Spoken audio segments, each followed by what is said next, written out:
Sebagaimana momen jelang reshuffle sebelumnya, isu perombakan kabinet juga diiringi oleh maraknya penilaian dan analisa terhadap kinerja pemerintahan Joko Widodo. Salah satu yang disorot adalah performa kabinet dalam mewujudkan revolusi mental, khususnya dalam bidang lingkup pendidikan dan kebudayaan, kesehatan, serta kesejahteraan sosial. Seberapa besar pengaruh suara publik terhadap keputusan Presiden? Kami akan mengulasnya bersama Sirojudin Abbas, Direktur Program Saiful Mujani Research and Consulting (SMRC). Dan melalui sambungan satelit ada Popong Junjunan, anggota Komisi 10 DPR fraksi Golkar. Kita akan ke Ibu Popong nanti, kita akan ke Bung Sirojudin dulu, atau Bung Abbas panggilnya. Bung Abbas. Pertanyaan saya begini, apa yang menjadi summary dari keseluruhan hasil survei Anda? Mana yang harus diperbaiki, mana yang sudah baik? Summary ada 2 poin yang ingin kita garis bawahi dari survei kita.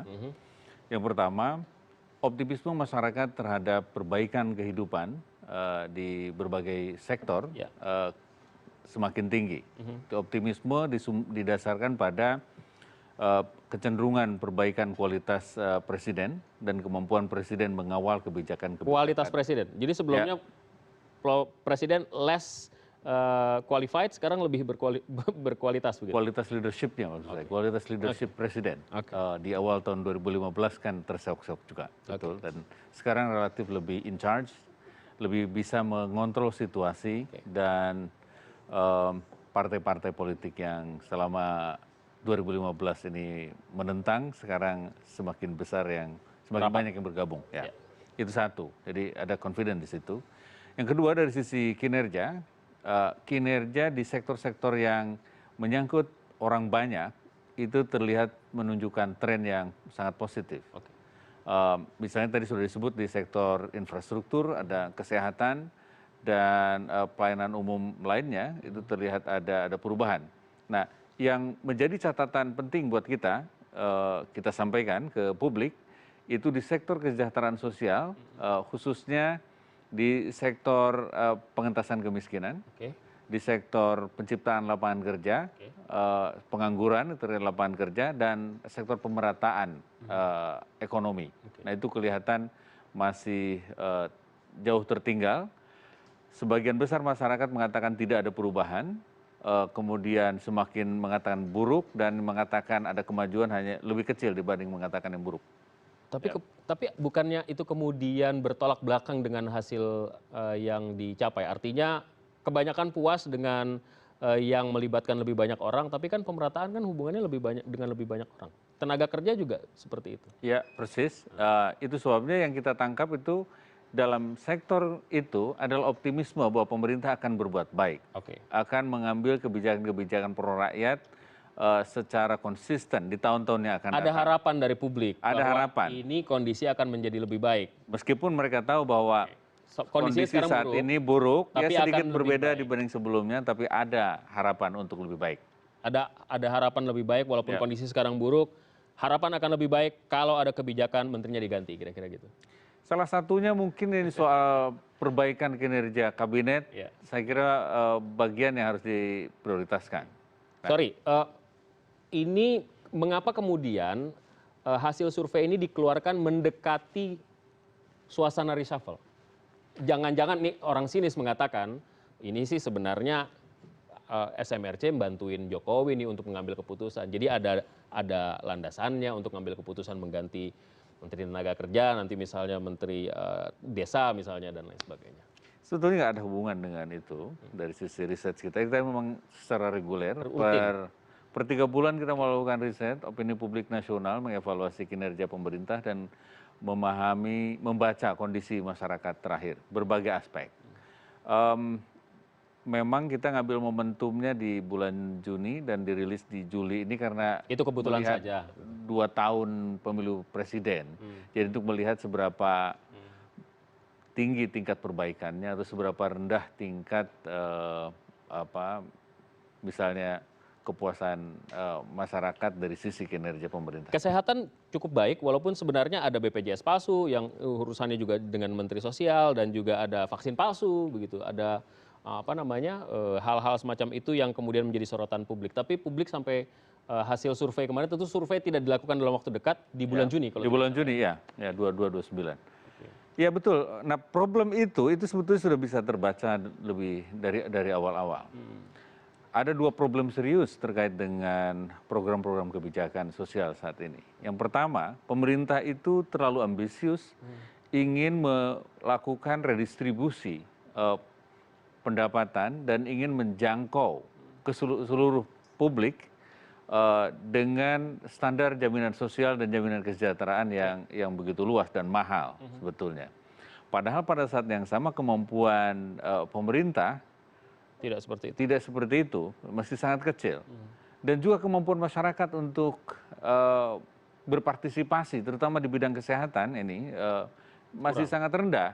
Kita tahu bahwa artinya sebenarnya hasil survei itu tidak mencerminkan apa yang seharusnya terjadi. Gimana? Itu mencerminkan bahwa memang ada dari sisi kebijakan makronya itu sudah benar dan sangat populis.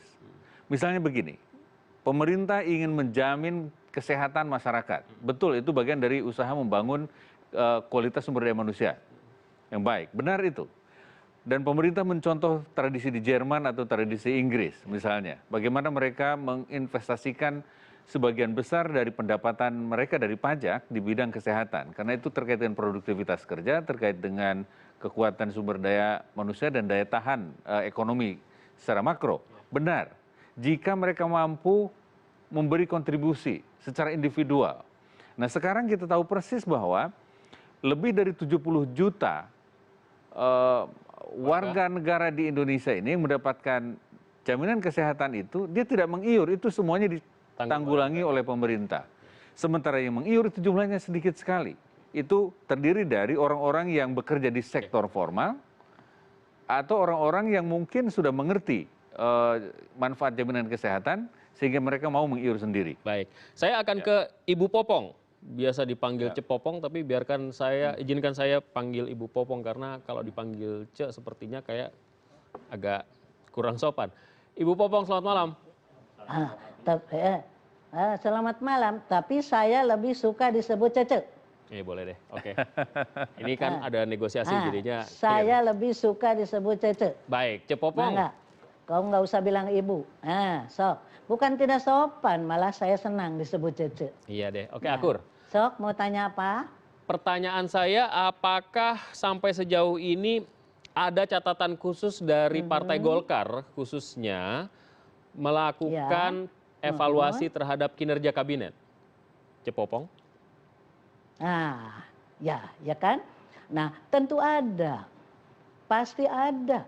Karena memang Golkar itu merupakan bagian yang tidak terpisahkan dari sistem, ya kan, yang berlaku di negara kita. Pasti ada.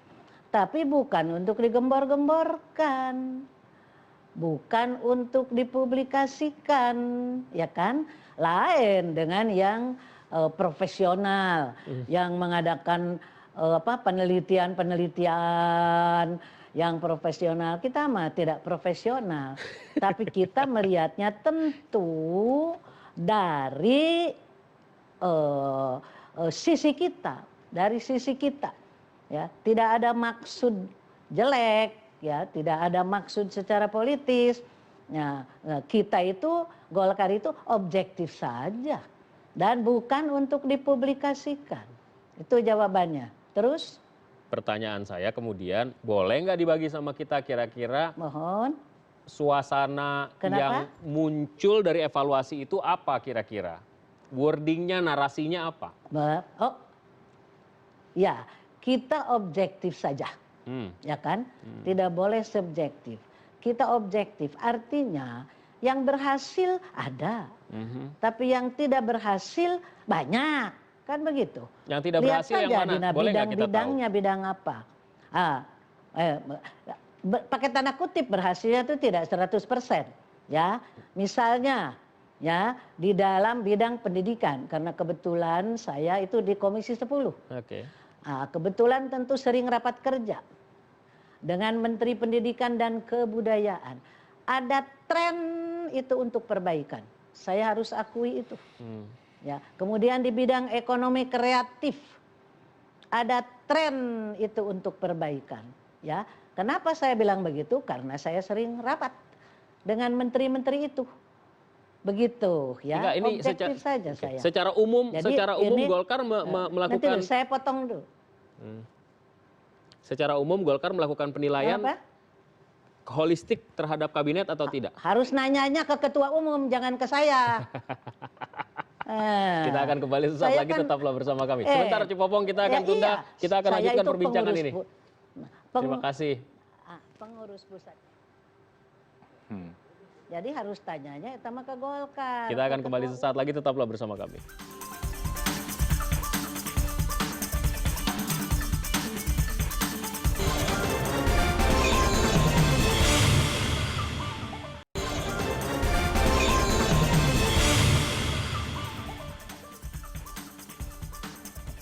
Terima kasih Anda masih bisa bersama kami di CNN Indonesia Prime News, dan saya masih berbincang dengan dua narasumber saya, Pak Abbas dari SMRC dan Cepopong di gedung DPR. Saya ke Mas Abbas terlebih dahulu. Kembali, ramai-ramai orang bicara soal reshuffle. Pertanyaannya, sejumlah kasus mencuat belakangan ini, begitu ya. Apakah kemudian itu inline dengan hasil survei Anda? Kasus, ya, maksudnya seperti kasus Vaksin palsu, vaksin palsu, BPJS. palsu. Iya, saya setuju dengan dengan arah pertanyaan Anda. Pertama, bahwa evaluasi publik itu menyangkut hal-hal yang dirasakan saja yang secara Sebelumnya ini survei dilakukan Juni tanggal 22 sampai 22 28 atau 29.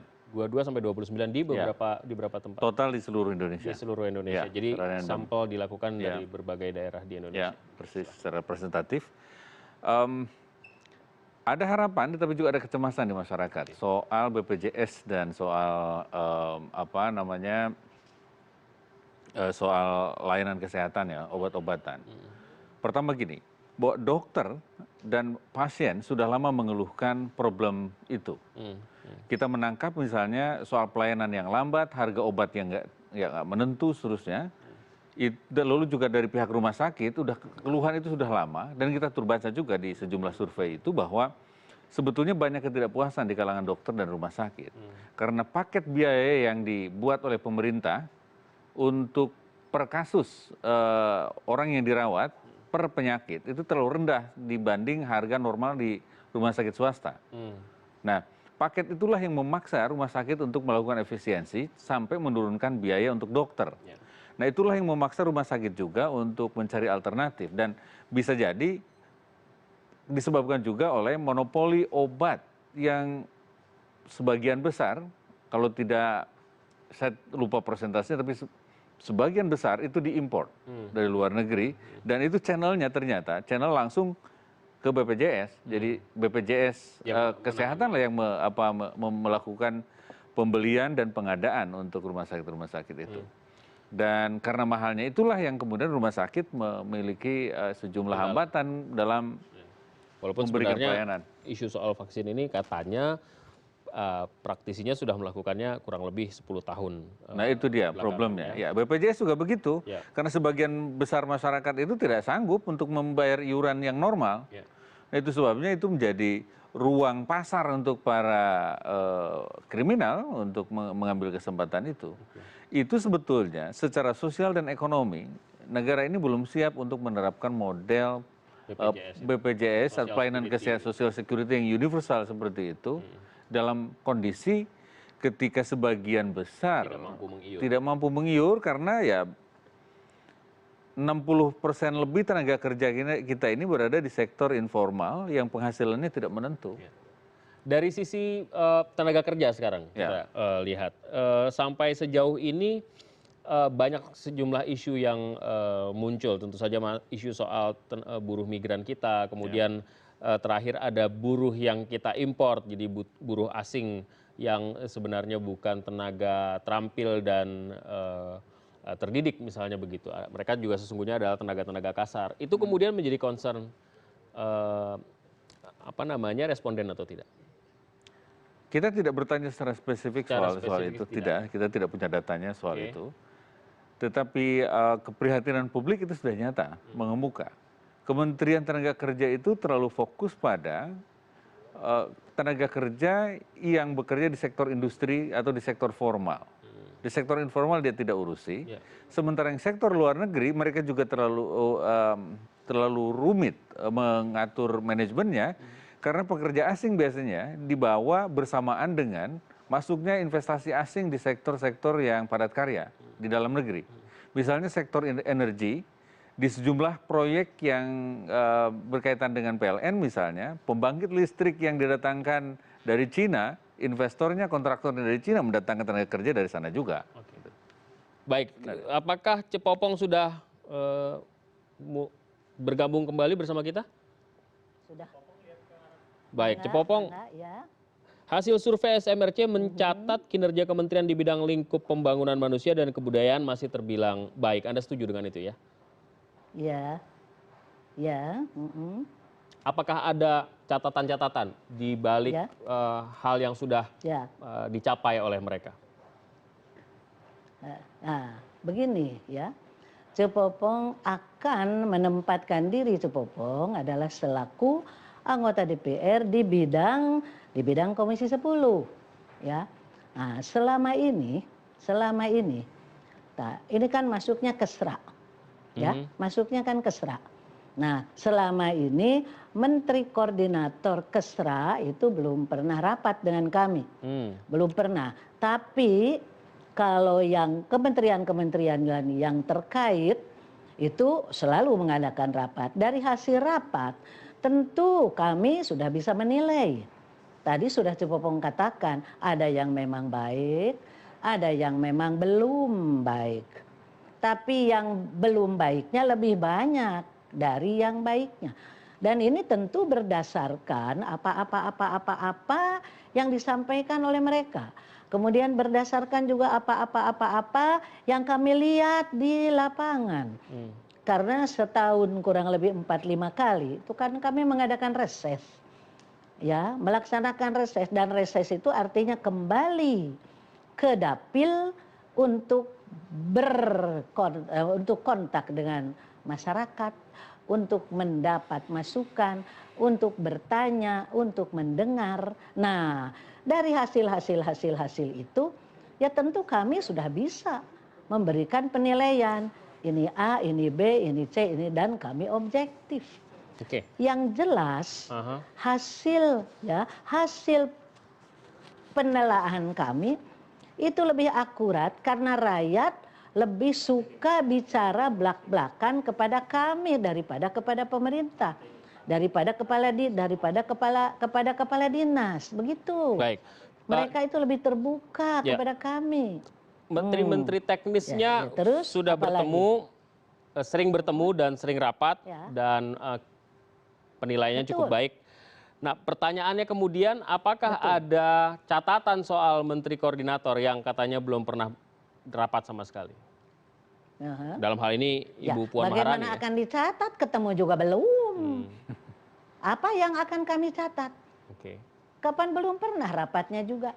Jadi kami belum pernah mendengar ya apa-apa yang sudah dikerjakan oleh beliau. Karena memang belum pernah rapat. Tapi kalau secara objektif saya bisa mengatakan, jadi Menteri Koordinator itu gampang-gampang susah. Karena apa? Yang bekerjanya kan menteri. Nah, Menteri Koordinator artinya harus mampu mengkoordinir. Dan kelemahan di negara kita itu bukan hanya di bidang kesra saja, di hampir semua bidang. Kelemahan kita ya adalah tidak ada atau hampir tidak ada koordinasi. Nah, pertanyaannya masing-masing menteri jalan sendiri-sendiri. Koordinasinya itu adalah hal yang sangat mahal di negara kita itu. Kalau saya objektif saja. Kalau misalnya menteri-menterinya, saya ulangi sekali lagi. Jadi saya ulangi sekali lagi. Jadi Menteri Koordinator itu gampang-gampang susah. Pertanyaannya begini, ya kan? Kalau menterinya dinilai bagus, kalau mengkoordinirnya itu, kalau menterinya dinilai bagus oleh Komisi 10, menteri-menterinya yang berada di bawah koordinasi Menteri Koordinator ini, bagus semua kenapa kinerjanya. kami bisa menilai bagus atau tidak? Karena kami berhadapan. Betul. Pertanyaan saya kami gini. mendengar sendiri, kami melihat sendiri laporan-laporannya, gitu. Pertanyaan saya begini, Jadi apa Cepopong, yang kami kalau dengar, misalnya menteri-menterinya apa yang kami berjalan dengan baik lah begitu ya, penilaiannya baik, apakah kemudian karena menteri koordinatornya mengkoordinir dengan baik begitu? Logika itu bisa diterima? Belum tentu, kan bisa jalan sendiri-sendiri itu. Belum tentu, ya kan? Nah, dalam arti kata, kan tadi saya mengatakan, saya tidak bisa menilai. Karena bertemu juga dalam rapat belum. Jadi tidak tahu keluhan beliau itu apa, ya kan, masalahnya itu apa, yang dirasakan dan ditemui oleh beliau itu kan belum pernah tahu. Kemudian saya tadi mengatakan tidak semua menterinya baik kan. Saya baru nyebut 2 kan tadi itu. Menteri Pendidikan dan Kebudayaan ada trendy untuk kebaikan ya. Badan Ekonomi Kreatif karena itu masih bayi ya, tapi sudah memperlihatkan bayi ajaib lumayan. Ya kan? Menteri Pariwisata. Nah, itu lumayan sektor wisata itu melejit karena apa? Karena kami itu memperjuangkan supaya biaya budget untuk pariwisata itu naik. Sampai hampir 5 triliun sekarang itu. Baik. Itu kami itu yang gedor-gedor meja karena pariwisata itu adalah investasi yang paling baik untuk masa datang. Baik, Cepopong, Begitu. saya akan beralih ke Pak Abbas, Bang Abbas kembali. Apakah ada penilaian menteri per menteri? Ada. Ada. Sampai sejauh ini bagaimana level Menko lah gitu. Kalau kita permasalahkan soal Menko tadi. Kita punya penilaian, tetapi sampai sejauh ini kita belum publish karena situasinya tidak belum takut politik etis gitu lah, ya. belum etis lah untuk diumumkan ke publik saat. Oke, berapa persen yang dinilai melaksanakan kinerja dengan baik?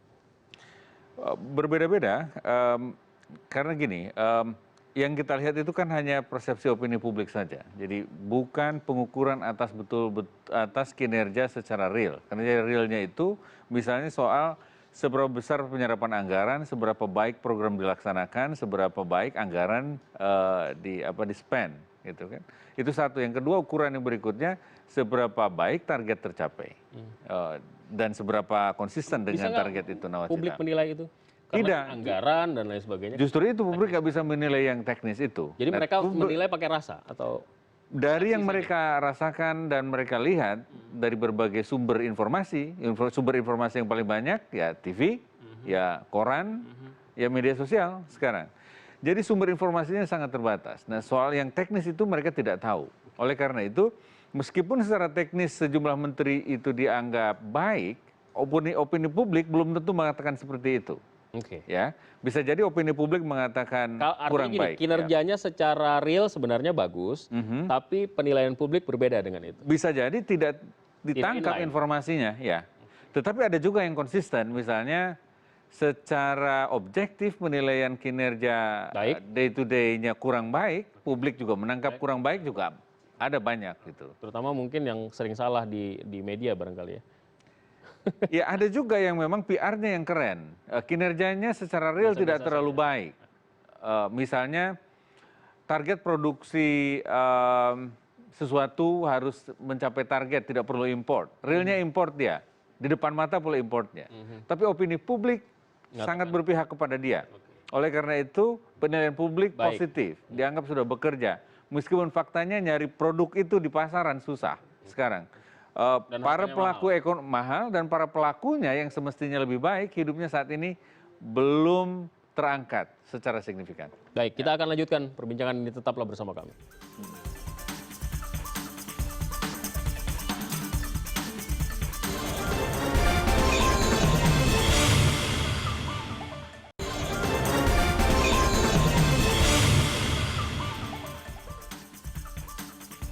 Apa yang disampaikan tadi oleh Bung Abbas soal political PR ya, yang ini kemudian menjadi tools yang penting karena publik kita sebenarnya lebih banyak merasa dan persepsi itu menjadi lebih penting buat publik begitu.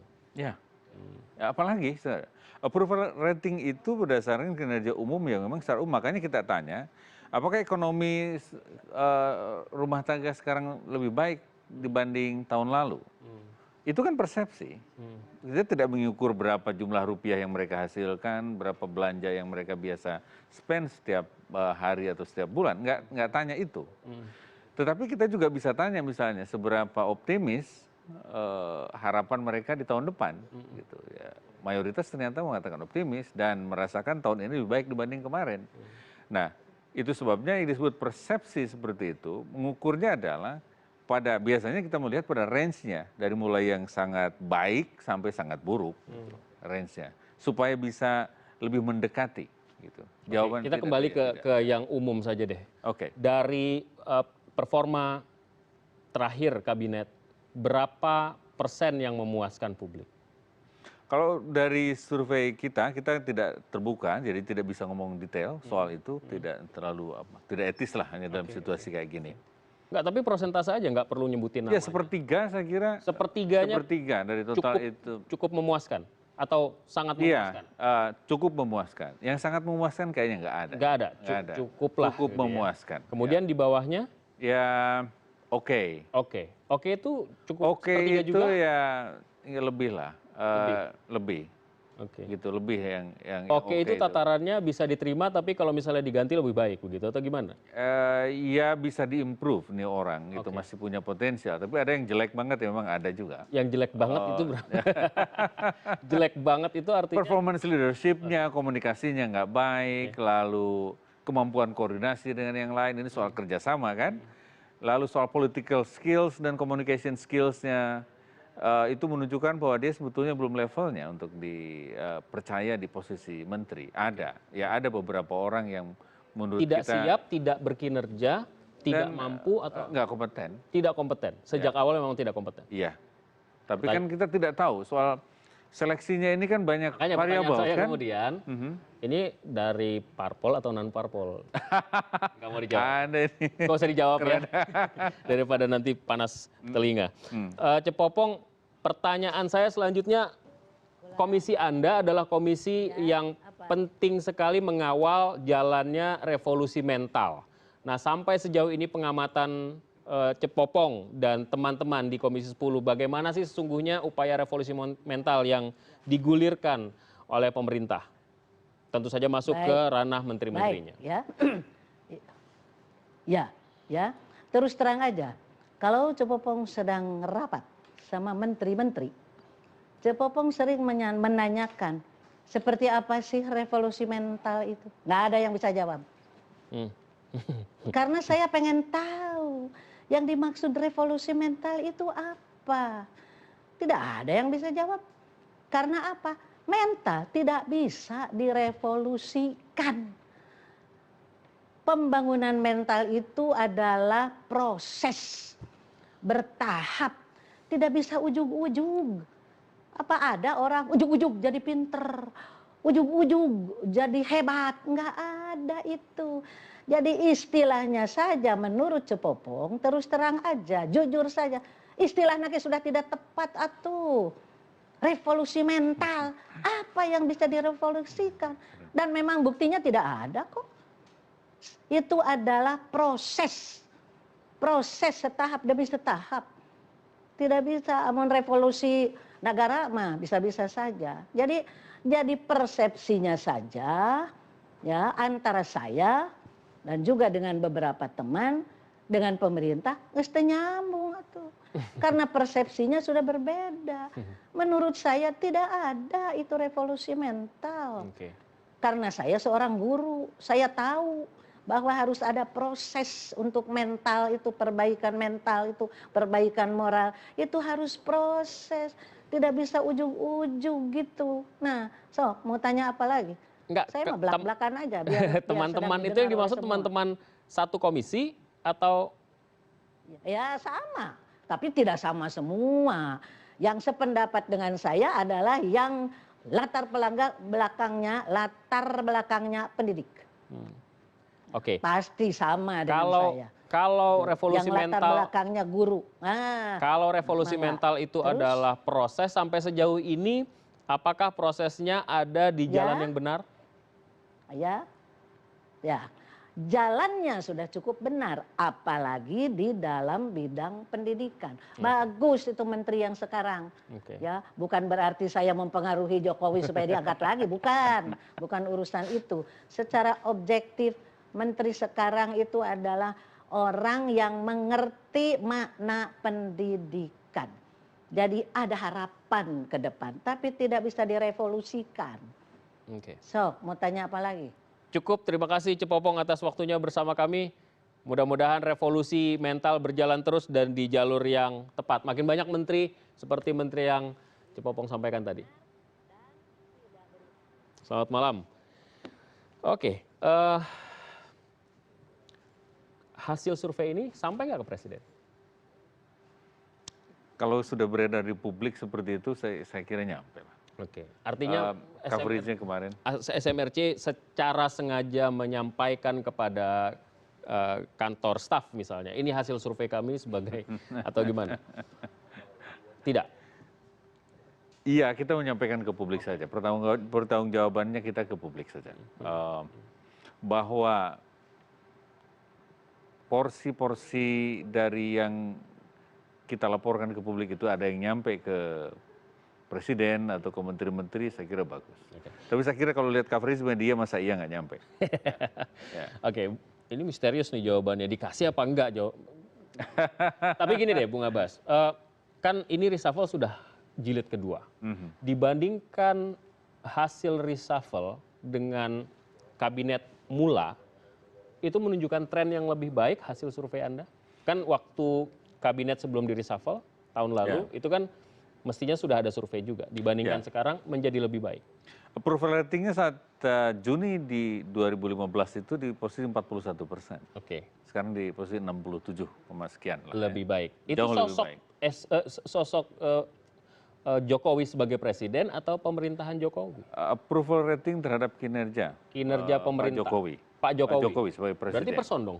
Enggak dong, karena person dalam pengertian yang fungsional sebagai pemimpin pemerintahan. Itu artinya itu menyangkut tim kerjanya juga di dalamnya. Nah, di awalnya memang itu tim kerja di pemerintahan itu pada saya kira 6 bulan pertama atau mungkin setahun pertama itu semuanya dalam proses transisi. Sejumlah kementerian baru dibuat, di merger, sejumlah lembaga diciptakan baru. Proses penganggaran, proses penyiapan organisasinya di tahun pertama itu ruwet sekali. Jadi bisa dimengerti kalau saat itu public services, pelayanan pemerintah itu banyak yang terganggu. Itu benar, saya kira. Karena persoalan teknis dan politis. Misalnya ada sejumlah kementerian yang berantemnya sampai saat ini belum selesai. Soal lingkup kewenangannya. Karena soal anggaran, soal penempatan orang, dan soal efek politik ke partai Dan juga. kabarnya Gitu. yang sering berantem itu nggak ada namanya disinggung-singgung mau diganti, saudara. Jadi keramaian masih akan terus berlanjut. Berapa sih angka idealnya? Kalau itu? sekarang katanya 61%, Ya, 67. 67, berapa kita mau capai 90%? 100% kan hanya milik Tuhan kan? Iya, saya kira pernah juga SBY sampai di angka 70-an% di tahun 2009. Ya. Jadi itu sebenarnya benchmark ya? Ya, benchmark. Jadi kita ikuti trend approval rating itu dari tahun 2004 terus sampai sekarang. Per 3 bulan atau 4 bulan paling lambat kita terus laporkan ke publik dan datanya kita akumulasi dari tahun itu sampai saat ini. Apa saja yang menyebabkan approval rating terhadap presiden naik, terhadap turun. Jadi faktor-faktornya kita selalu uji setiap saat. Apa sih faktor yang penting? Faktor yang penting itu ada 3. Yang pertama, sejauh mana publik menilai arah bangsa ini sudah berjalan di jalur yang benar. Karena ini soal legitimasi pemerintahan. Kalau tidak dianggap benar, itu berpotensi misalnya menimbulkan pemberontakan, bahkan kudeta atau bisa diturunkan seterusnya oleh MPR, punya hak di situ. Ya, oleh karena itu harus selalu dicek. Yang kedua, soal tingkat kepuasan publik terhadap kondisi-kondisi umum yang dirasakan dalam kehidupan. Misalnya soal kondisi kebutuhan pokok, keamanan, penegakan hukum, kondisi politik, rasa aman dari ancaman, dan seterusnya. Nah, lalu yang ketiga ini soal ekspektasi, harapan publik. Kita ukur selalu, harapan publik itu bisa membandingkan kehidupan saat ini dibanding kemarin dan ke depan. Sejauh publik masih merasa optimis, maka di situ ada ruang pemerintah untuk memberikan jawaban langsung terhadap ekspektasi-ekspektasi baru dari publik itu. Baik. 3 itu biasanya. Oke, kita lihat apakah harapan publik dalam survei Anda akan dijawab dalam kebijakan reshuffle yang akan dilaksanakan entah kapan begitu. Punya kabar kapan? Anda lebih tahu mungkin. Terima kasih, Mbak Bas, atas waktunya. Baik, terima kasih.